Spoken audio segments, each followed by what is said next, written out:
నమస్కారం. Welcome to LNR media. నేను సహస్ర.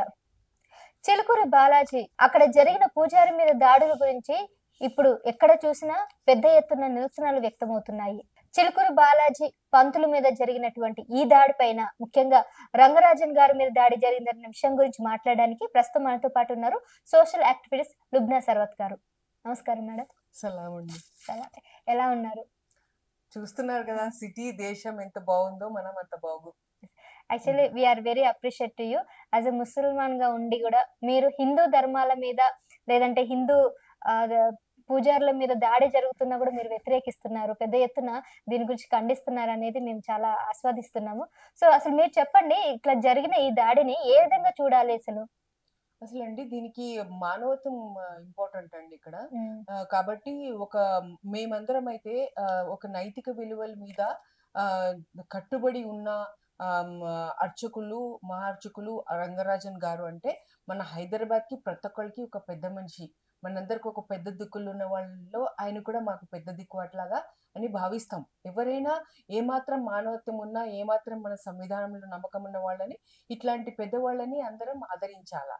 So ఆ నేపథ్యంలో ఆయన్ని ఒక మూలని తోసి ఆయన మీద హెచ్చరికలు దాడి చేస్తా ఉన్నప్పుడు కూడా ఆయన ఏమాత్రం వైలెన్స్ ఉపయోగించకుండా వాళ్ళకి సరైన బుద్ధి తెచ్చుకోండి అన్నట్టుగా ఇలా దండం పెట్టి ఆయనకేమో వాళ్ళు హెచ్చరికలకి ఏమాత్రం లొంగకుండా, పైగా వైలెంట్ కాకుండా, పైగా వాళ్ళు ఆయన ఏదైతే ఏదో ఆయన దగ్గర డేటా ఉందంట, అది ఏంటి వాళ్ళ గోత్రము, వాళ్ళ దగ్గరకు వచ్చే పీపుల్, స్టూడెంట్స్ వాళ్ళ గోత్రాలు అవి ఇవి ఉంటాయంట. అవి ఏమైనా ఇవ్వాలి అని అడుగుతున్నా కూడా ఏమాత్రం ఇవ్వకుండా. అసలు ఎందుకు డేటా వీళ్ళు అడుగుతున్నారు? ఈ దాడి జరగడానికి అసలు కారణాలు అంటే నాకు I'm not privy to that information. నాకు ఇలాగే మీడియా ద్వారానే తెలిసింది, అంతే కదా. దట్ ఇట్ సీమ్స్ వాళ్ళకి ఇంకా రిక్రూట్మెంట్స్ ఏవో కావాలంట, ఇంకా ఎంతో మంది యూత్ ని వాళ్ళ వైపు తీసుకోవడానికి అవేవో ఉంటాయి కదా వాళ్ళవి. ఇవన్నీ అన్కాన్స్టిట్యూషనల్, ఇల్లీగల్ వాళ్ళు చేస్తుంది టోటలీ. అయితే ఇట్లా ఈ నేపథ్యంలో ఆయన మీద ఆ దాడి డిమాండ్ చేయడం, ఆయనేమో ఏమాత్రం వైలెంట్ కూడా కాకుండా, పైగానేమో లొంగకుండా వాళ్ళ డిమాండ్స్ కి అలా ఉండడం అన్నది అది చాలా మన హైదరాబాద్ కి ఒక గర్వకారణం. ఆయన he is a pride of our Hyderabad అంటాను నేను, అట్లాంటి మంచి. సో నేను ప్రభుత్వం ఇంకా చాలా వార్ ఫుటింగ్ మీద అసలు వీళ్ళని వెంటనే వీళ్ళ సోషల్ మీడియా అకౌంట్స్ బ్యాన్ చేయాల, ఈ ఆర్గనైజేషన్ ని బ్యాన్ చేయాలి. మన తెలంగాణ నుంచి ఫస్ట్ బ్యాన్ చేయాలా. తెలంగాణలో కేంద్రం హోంశాఖ సంబంధించిన మంత్రి గారు కూడా ఉన్నారు ఇక్కడ. హోంశాఖ కేంద్రం నుంచి ఈడీలో అసలు వీళ్ళకి బ్యాంక్ అకౌంట్స్ ఏమున్నాయి అవన్నీ కనుక్కొని ఫ్రీజ్ చేయాలి. ఎందుకంటే 20,000 నేను ప్రతి ఒక్కరికి ఇస్తామంటున్నది వీళ్ళకి ఆ సొమ్ము అసలు ఎక్కడి నుంచి? వీళ్ళే అన్ఎంప్లాయిడ్ ఫెలోస్ అట్లా ఉన్నారు. వీళ్ళకి ఏమైనా ఎప్పుడైనా ఎంప్లాయీ కూడా అయ్యిందా వాళ్ళు? రాఘవ్ ఎవరది సమ్ వెంకట ఎవరు రాఘవరెడ్డి వచ్చి అటెండ్ చేస్తున్నాయన? ఆయనకి ఏమైనా అసలు చదువు సంధ్యలు ఉన్నాయా? ఉద్యోగం పద్ధతిగా ఏమైనా చేసిందా? ఏమైనా మేనర్ ఉందా? ఏముందా ఆయన దగ్గర? మరి డబ్బులు అంటే ఇంత పెద్ద హస్తి ఉండాలి వెనకాల, మరి అది ప్రోబ్ చేయాల్సిన అవసరం ఉందా? తెలంగాణ హైదరాబాద్ ప్రజల మీద గవర్నమెంట్ కి ఒక పెద్ద జవాబుదారీతనం ఉంది. ఇప్పుడు ఇంటెలిజెన్స్ ఫెయిల్యూర్ ఇది. ఎగ్జాక్ట్లీ ఇది ఎట్లా ఫెయిల్ అయ్యారు, ఎట్లా ఇది అవనిచ్చారు అసలు? ఒక సీనియర్ సిటిజన్, అందులో ఒక హిందూ ధర్మవేత్త, పైగా చిలుకూరు బాలాజీ ఫేమస్ టెంపుల్, పెద్ద పొజిషన్ లో ఉన్నారు. సో ఇంత దాడి జరిగినా కూడా ఇప్పటి వరకు కూడా వాళ్ళ మీద కఠిన చర్యలు తీసుకోలేదు. అసలు ఇట్లా జరుగుతున్నా కూడా ఇంత మీరు అన్నట్టు ఇంటెలెక్చువల్ ఫెయిల్యూర్ అండి నేనైతే అంటాను. అసలు అది ఎంతో మంది ఎవరైతే హిందూ సంస్థలు ఇప్పుడు దాన్ని ఖండించారు, ఒకళ్ళిద్దరు ఎవరో, ఓకే, వాళ్ళకి తెలీదా అసలు వీళ్ళు ఉన్నట్టు? వీళ్ళ కార్యచపాలు వీళ్ళకి తెలీదా? అది హిపోక్రసీ అది. ఇంకొకటి, ప్రభుత్వం ఏమీ చేయలేదని కాదు, వెంటనే ఎండోమెంట్స్ మినిస్టర్ కొండ సురేఖ గారు వెళ్ళారు. అది చాలా వెరీ వెరీ హర్షించదగ్గ విషయం. అది వెళ్ళి పక్కనే కూర్చుని ఒక పెద్ద మంచి అని చెప్పేసి ఆ భావంతో గవర్నమెంట్ వైపు నుంచి ఎండోమెంట్స్ మినిస్టర్ వెళ్ళడం చాలా హర్షదగ్గం. కానీ అంతే మ్యాచింగ్ గా ఫుడ్ స్టెప్స్ ఇంకా కావాలి మనకి. అదేంటి? ఫస్ట్ ఆఫ్ ఆల్ ఈ ఆపరేషన్ ఇంత పెద్ద టెర్రరిస్ట్ అటాక్ అయ్యింది. అది అదొక టెర్రర్ అటాక్ అంటా నేనైతే. ఎందుకు అంటే టెర్రర్ అంటే ఏంటి? మనుషుల్లో భయాందోళన కూడా సృష్టిస్తున్నారు ఇప్పుడు వాళ్ళు. ఇప్పుడు నా హిందూ సోదరులు ఉన్నారు. వాళ్ళు ఇప్పుడు ఒక మైండ్‌లో ఉండదా? అరే! ఇక్కడ ఇంత పెద్ద థ్రెటనింగ్ అయింది. ఇంత పెద్ద టెర్రర్ అయింది మన అర్చకుల మీద అని వాళ్ళకు ఉండదా? ఇది వేరే టెంపుల్స్‌లో జరగదని మనకేంటి ఇప్పుడు? ఏంటి?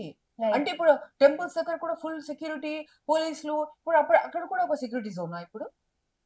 అంటే మనుషులకి ఫ్రీ జోన్ ఎక్కడుంది ఇప్పుడు? ఎగ్జాక్ట్‌లీ. చాలా ఇది నాకు చాలా బాధ కలిగిస్తుంది. అంటే ఫ్రీ మైండ్ అంటారు. ఫ్రీ మైండ్ అంటే ఏంటంటే మనం వ్యవస్థలో నమ్మకం ఉండాలా.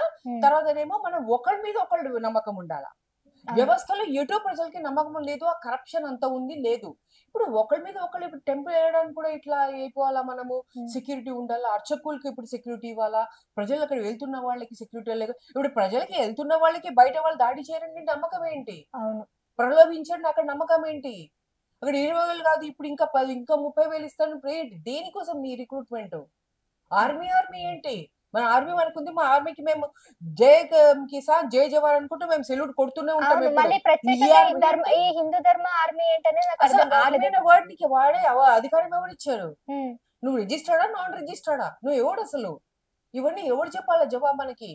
అసలు కేంద్రం ఇందులో దిగి రావాలా? ఎందుకంటే ఈడీ ద్వారా వాళ్ళ గికౌంట్స్ అన్ని స్వాధీనం చేసుకొని వాళ్ళ సంగతులేంటి? బయట నుంచి వస్తున్నాయా ఫండ్స్ ఎక్కడి నుంచి వస్తున్నాయో అవన్నీ తీయాలి గదా!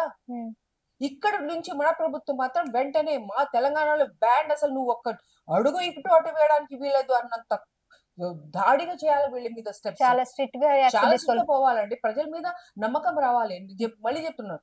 వ్యవస్థ మీద నమ్మకం పోయిన వాళ్ళు ఇప్పుడు ఇట్లాంటివి జరిగితే ఇంకా వ్యవస్థ మీద నమ్మకం పోతది. ఎందుకంటే ఏదైనా ఇట్లా సొసైటీలో ఇట్లాంటివి అరాచకాలు జరిగినప్పుడు వ్యవస్థ నిలబడే ప్రజలు మీరు వెంబడపడొద్దు మేమున్నాం అని స్టెప్స్ ఇది జరిగితే ఇది అని చెప్పి అది చూపిస్తే వ్యవస్థలు ఎవరు నమ్మడు? ఇప్పుడు చాలా చాలా ఫాస్ట్ గా ఒక స్టెప్ చాలా మంచిగా తీసుకున్నారు. కానీ ఇంకా చాలా ఫాస్ట్ స్టెప్స్ తీసుకొని ఇది ఏమో మామూలుగా టీవీలో వచ్చింది బంద్ అయిపోయింది అని ఉండకూడదు. దీని రిజల్ట్ ఇది మేము చేసినాం అని చెప్పి అట్లా ఉండాలంట. పైగా అంత మన నైతిక విలువలు గల ఆయన మీరు చెప్పిన కేవలం టెంపుల్ అర్చకులు అవి కాదు. ఆయన ప్రతి మనిషితో కూడా రిలేట్ అయిపోయే మనిషి ఆయన. అవును. Irrespective of religion. ఆ పాయింట్స్ అంటున్నాను. Okay right. మీరు అన్నది కేవలం ఆ గుడి యొక్క అర్చకులు కాకుండా అక్కడ ఉన్నటువంటి భక్తులతోని వాళ్ళ అటాచ్మెంట్ కూడా పెంచుకున్న వ్యక్తి. అందుకే ఈ దాడికి ప్రతి ఒక్కరు కూడా ఖండిస్తున్నారు. కానీ వాళ్ళు ఇప్పుడు నేను అతన్ని ఎంత రెస్పెక్ట్ ఇస్తున్నా. ఎగ్జాక్ట్లీ. మీరు అసలు భక్తులు కారు. అసలు అతని పరిచయం కూడా లేదు. బట్ స్టిల్ మీరు ఆయనకి నేను తెలీదు. ఆయన నాకు తెలుసు. ఇంత రెస్పాండ్ అవుతున్నా ఎందుకంటే ఆయన కొన్ని ఒక సామాజిక విలువలు వాటికి నైతిక విలువలు సత్యంకి అలా నిలబడగలిగే మనిషి ఆయన. ఆ క్వాలిటీస్ ని బట్ట కదా ఇప్పుడు నేను I'm appreciating him and I'm feeling so bad. ఏంటి ఆయన మీద ఇట్లా అయిపోయింది, తప్పకుండా మా ప్రభుత్వం ఇది తీసుకోవాలా చర్యలు అది ఇది అనేసి. Right madam, thank you so much. So Lubna గారు చెప్పినట్టుగా సో ఇక్కడ మతాలు కులాలు ఏవి కూడా అడ్డు రావట్లేదు. సో వేరే మతం అయితేనే ఏముంది, ఒక మానవతావాదిగా ముఖ్యంగా అర్చకుల మీద జరిగినటువంటి ఈ దాడిని మాత్రం యాజ్ ఎ ముస్లిం గా తను కూడా ఖచ్చితంగా ఖండిస్తున్నారు. అటు హిందూ ధర్మాలు కొంత ఆర్మీ అని ఏదో చెప్తున్నారు కానీ అసలు ఏంటి ఆర్మీ అనేది మన దేశ సరిహద్దుల్లో ఆల్రెడీ రక్షణగా ఉంది. అది కదా ఆర్మీ, దాని పేరుని ఇక్కడ తీసుకొచ్చి వాడడం అనేది కరెక్ట్ కాదు. దీన్ని కూడా వ్యతిరేకిస్తున్నాం, ఖండిస్తున్నాం అన్నట్టు లుబ్నా సరవత్ గారు అయితే చెప్పడం జరిగింది. సో మరి దీని గురించి మీ అభిప్రాయాలు ఏంటో కింద కామెంట్ చేయండి. మరో అంశంతో మళ్ళీ కలుద్దాం. చూస్తూనే ఉండండి ఎల్ఎన్ఆర్ మీడియా. నమస్కారం.